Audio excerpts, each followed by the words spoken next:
People choose you not because they like you. People choose you not because you're the best. Sorry to say, they choose you because they think you can contribute and they can use use your expertise lah. The question you need to answer is, am I ready at this moment? So don't just jump. I'll say one more thing is to actually go into meetings with them, to listen to their experience. You ask them questions, right? Tell them to tell me about the work that you have done, and listen. Because when you do this, then you can hear what they have been doing in the past, whether it makes sense, how they handle situations, and then you decide whether you want to work with them, whether you want to collaborate.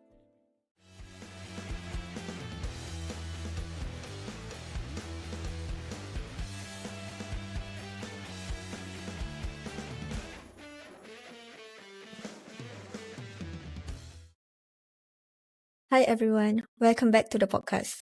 So today we are talking about something that sounds simple but can be very tricky in real business. Barter trade. Instead of using money, businesses exchange goods or services. But here's the big question. Is this actually a smart strategy or can it become a risky move for your business? Let's find out. Okay, hi Mr. Faz. Hi Khadija, how are you? Hi, I'm good. Alhamdulillah. How are you? Okay, fantastic. Okay, can. So basically our topic here today is like about the barter trade. Could you explain what the barter trade looks like in today's business world and how it works? Okay, sure. In short, I would say barter trade is something like I scratch your back, you scratch my back lah. Basically, it's like I do something which I do best for you, and then you do what I need you to do for me in exchange, but we do not exchange currency. So it's just helping each other out, right? I think it's something which has been happening in businesses, and we sometimes use or rather overuse certain keywords like collaboration. Okay, but I would say barter trade basically means to help each other's business out by providing a service or product which we both need from each other without having to pay for it lah, in that sense. Yeah. Can you give like a real life example that people can easily relate to regarding the barter trade? Sure. Okay. So let me take an example of a service industry lah. Okay, so for example, maybe I'm starting a business. I'm an accountant, right?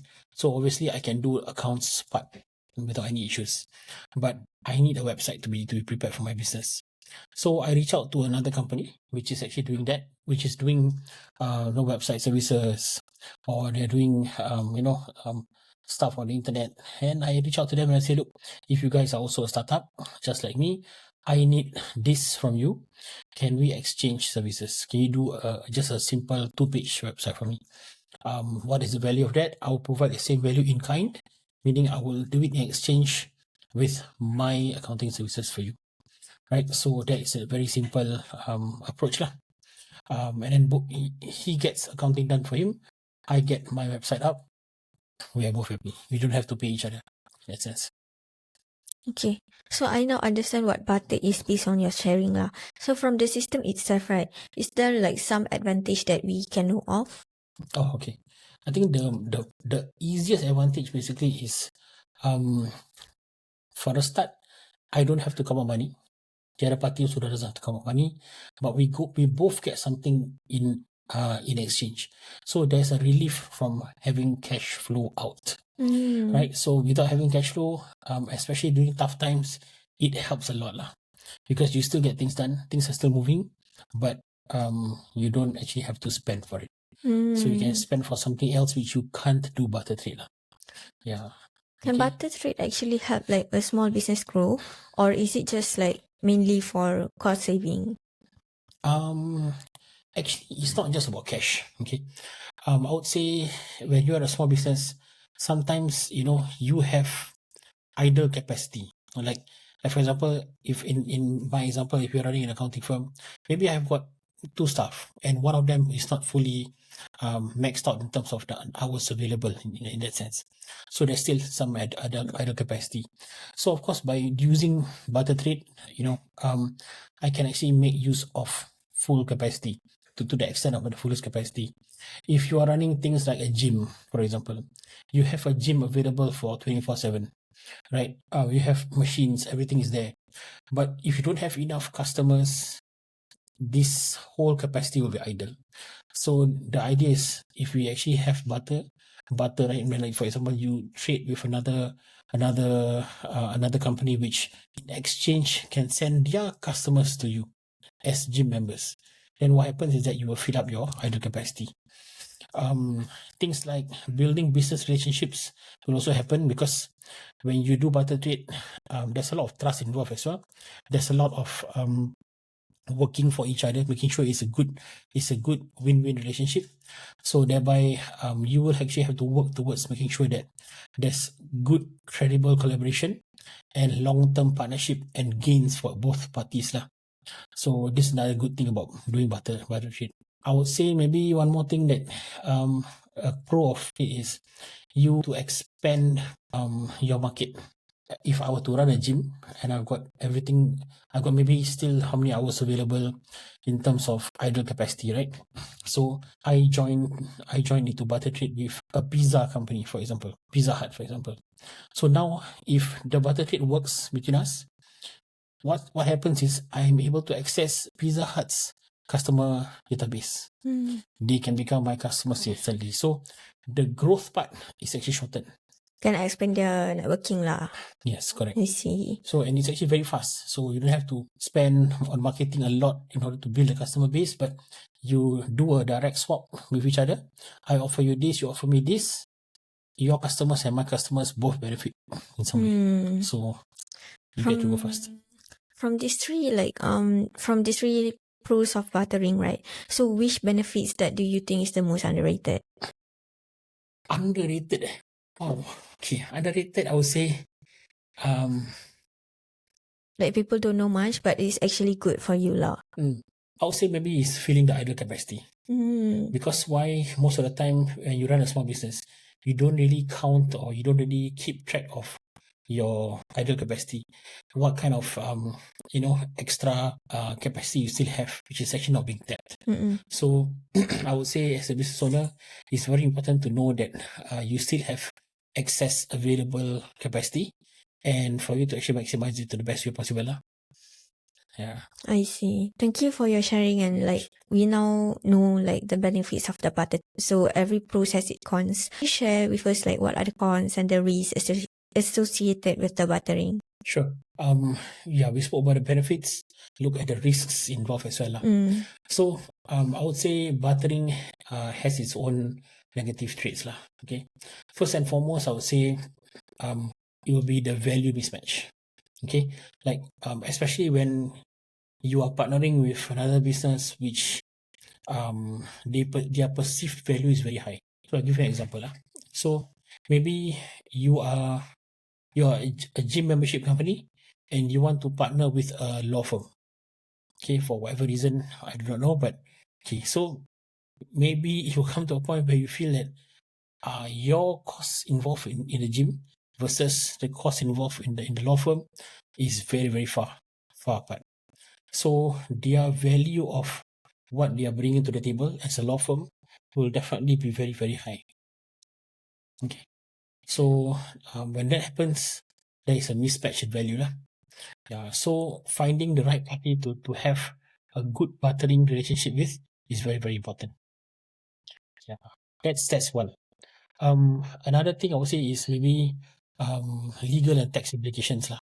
So sometimes you think that, okay, since I didn't pay for the services, or I didn't get paid for the services, right? Both, right? So the transactions actually escape the accounts. So I didn't pay you, so there's no expenses. You didn't pay me, so although I got the income, but since you didn't pay me, then I don't have to record anything lah. So what happens is, actually that's not true lah. Also, although there's a barter involved, I still have to record the fact that I paid for your services and then you paid for my services. We need to have some sort of an agreement letter somehow lah. Yes.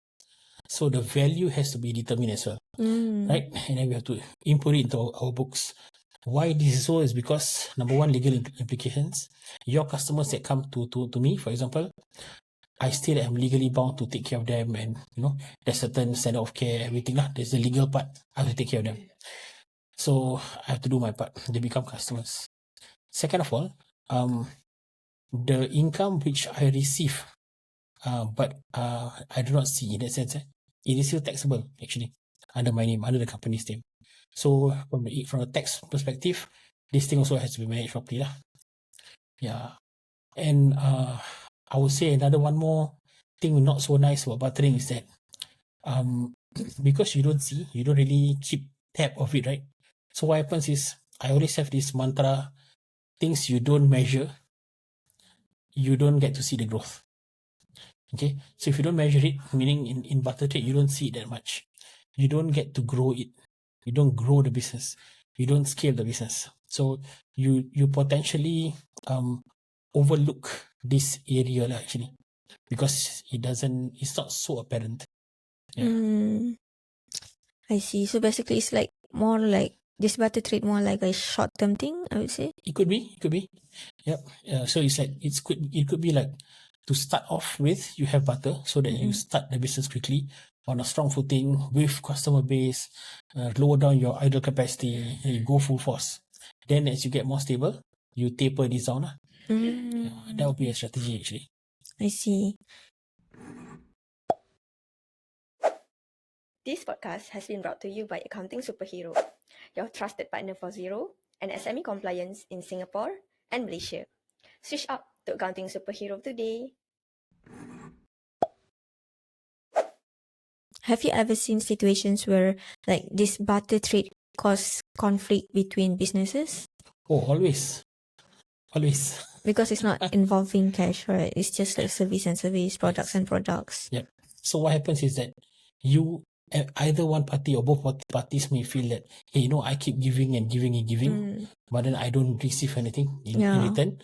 So I think that's a universal problem between humans lah. Yeah. So even if it's from business perspective, if in barter trade you keep giving your services, you keep giving your products, but then the other party doesn't actually value it in that sense properly. So that is actually in terms of appreciation and everything, but and accountability. But another one more big problem is quality. Okay, quality and commitment, I would say. So what happens is when you actually do your services and you get paid in cash, right? Maybe your quality will be higher because you really want to make sure it's done, completed, so that you can get the cash. But then when you do it for another party, which you're not getting cash, you're getting another service in return, you may just do what's the bare minimum, just what's required. So quality could be affected. Commitment is another part where because you're going to be paid in cash, you make sure you hit the deadlines, you do whatever it takes to complete it. But then when you're doing for a party which you're doing barter trade with, you don't really worry so much about that. As long as it's done, okay, it's done. So commitment might take a hit as well. Yeah. So in these situations, usually both parties will start, getting upset with each other, and there'll be a lot of issues lah. I see. Yeah. So in light of what was shared, like the pros of the barter trade and the cons of the barter trade, right? Does barter system actually applicable to nowadays, like the modern world, and then the economy is like worsen day by day in this modern business perspective? If yes, like how can business owner go about making the barter system works for them? Okay, good question. Yeah. So I think barter trade will always be something which is relevant. Okay, it's just a question of making it work properly, right? So I think it's important to know what are you offering in the barter agreement and make sure that specifications are made as to what kind of quality, what kind of deadlines, so all of this must be clear. What I call terms, conditions, and agreements. So this must be available as well. Don't say you only do this because you receive cash, then you get them to sign the agreements. No, make sure it's to get done for barter trade as well. Okay, everything must be written. Avoid any dispute that can happen. All right. In the event that you don't set clear terms, you definitely will come into problems lah. So just make sure that everything's written, is legally executed, and make sure that this exchange in services or exchange in goods are mutually beneficial. So this is the essence of collaboration. So don't do something because you feel it's nice to do. Do something because you get something worthwhile in return. Yeah. Yep. So you said just now, like, we need to have a service agreement and we need to document, right? Yep. So we need to have a black and white properly. Yep. So what usually happens if there's no like written agreement? Oh, that will be, I would say, it'll be a big Disaster lah, right? yeah, huge disaster, because People can twist their words. twist their words. You know, you could come to a situation where I said this, you said that, blah blah. But there's no proof. There's no proof, and then it comes down to maybe emails, WhatsApp messages. So all of this will be dispute management, meaning you have to go into dispute. Then you can resolve. So you know, so Cannot, you wanna do something nice, then do something properly, I guess. Yeah. I see. It's partial barter, right? Partial barter meaning like half cash, half exchange, more common in real business practice, in your opinion? I wouldn't say it's more common, but I would say it's a smarter choice. Oh. Yeah. So meaning, right, you already assume your value of services. I already assume my value of services, right? So instead of exchanging it 1:1, we exchange 50-50 lah. So I provide you with X amount of value. You pay 50% in cash, 50% in barter. Oh. Yeah. So I get some cash, I get some service. So it's I think it's more level in that sense. So I still have some cash for me to go and pay for other stuff. Yeah. But I still get something from you as well. Yeah, So it's like earn some money also lah. Yep. Rather than service and services and products and products. Correct. Yeah. Actually, that's a very good point that you bring up lah. So I think there's something which, if a company wishes to look into barter trade, right, consider partial lah. Yeah. So that it can like provide balance. Yes. Among Balance is the right word. Yes. Okay. Can. So we are now in the horror story section. Oh, okay. So do you have any real examples from your experience, either successful or unsuccessful barter trades that can help us understand this better? Okay. Yes, I do actually. Okay. So in this very, very, very recent case, just last week I was actually talking to one of our clients in Monsters of the Deep lah. So she's one of our coaches, right? And she's doing she's actually hosting events at small scale, wedding events, big scale, conferences, conventions. She's a very, very good host. She's very entertaining as well. She can even sing, dance, everything. So she's doing a very good company, very well, well-established company for 5 years already. And then currently she's actually exploring doing something in collaboration with a few other players as well. So there's someone handling maybe strategy. There's someone maybe handling marketing and outreach. There's someone handling, we call this, partnerships with other business players. So they are coming together to plan a very big convention.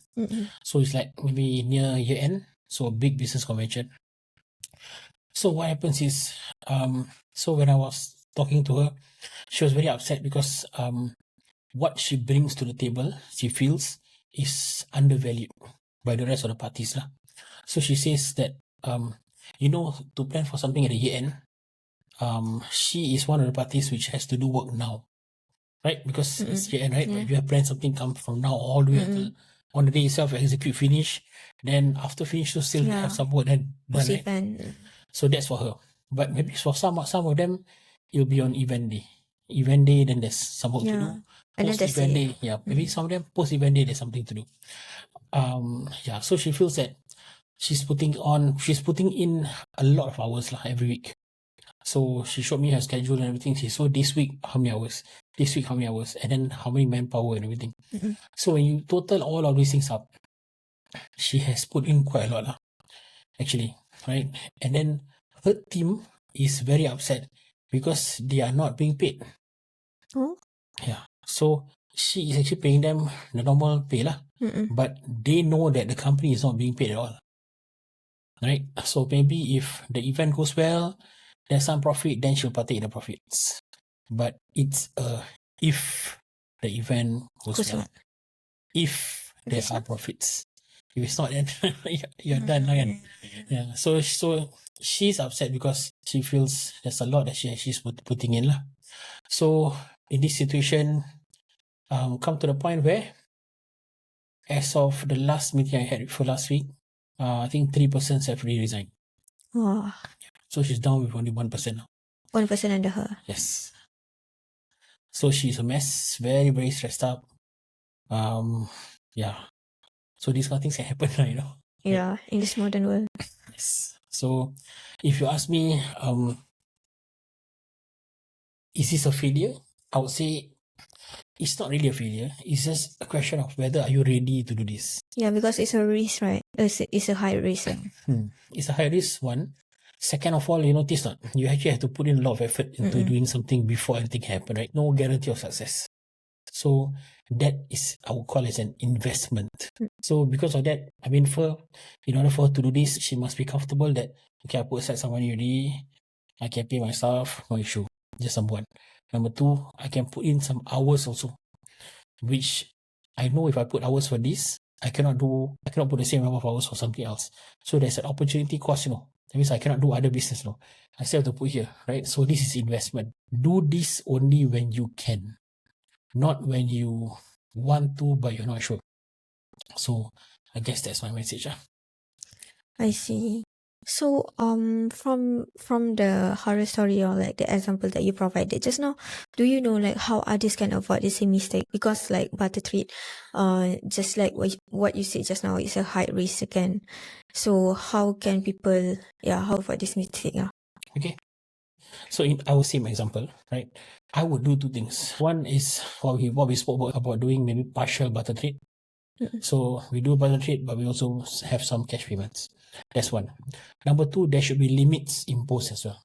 For example, leading towards the event, right? I will put in a certain number of hours each week, incremental perhaps, until the event day, and then post-event day, that kind of stuff.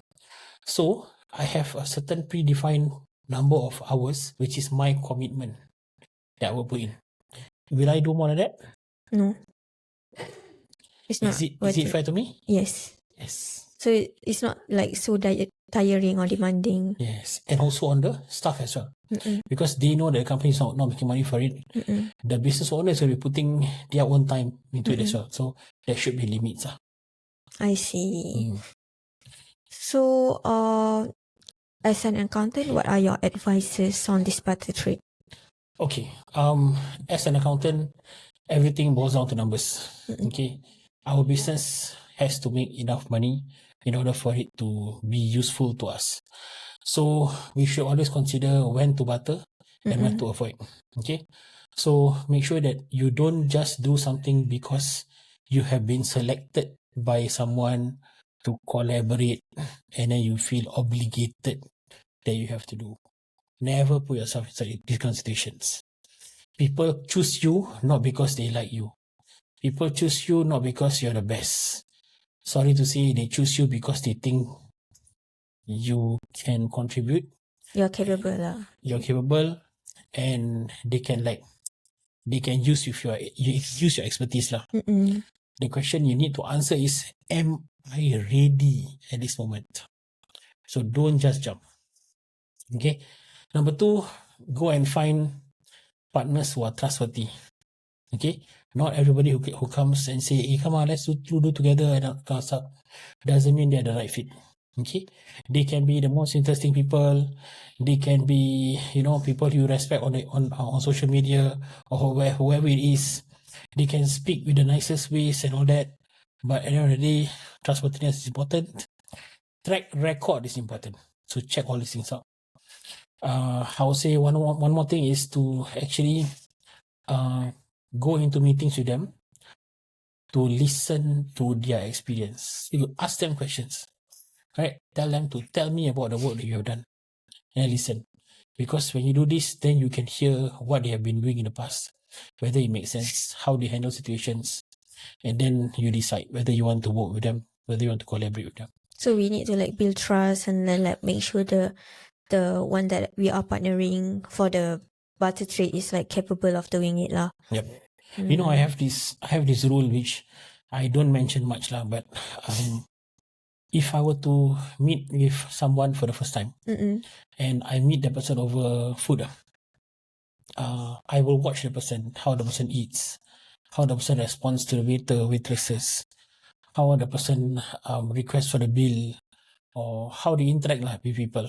Okay, and especially how they interact with people who are perceived to be lower than them, for example. So that will tell me whether or not I want to deal with the person. Yeah, body language speaks volume about yourself, right? Yep. And then your behavior. Yeah. So you need to know who's the real person there lah. Yeah. Then you decide. This is the real person inside. So you nak kena nampak sikit. You must be able to see the real person tu macam mana. Betul. Pasal kalau tak nampak ke you tak nak nampak, pasal you're blinded by dia ni handsome ke ni dah work apa benda. Which some people are like that. Some bosses are like that. Wah, habis man. Mati man. Because the real person will come out after dia dapat a job. The real person will come out after dia dah sign collaboration deal.